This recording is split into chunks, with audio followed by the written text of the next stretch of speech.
Дорогие близнецы, гибкие, интеллектуальные, творческие. Юпитер сейчас проходит по вашему второму дому.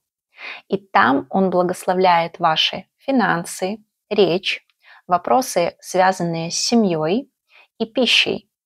Поэтому можно сказать, что это один из самых благоприятных аспектов Юпитера. Какие возможности он вам несет? Во-первых, это рост благосостояния.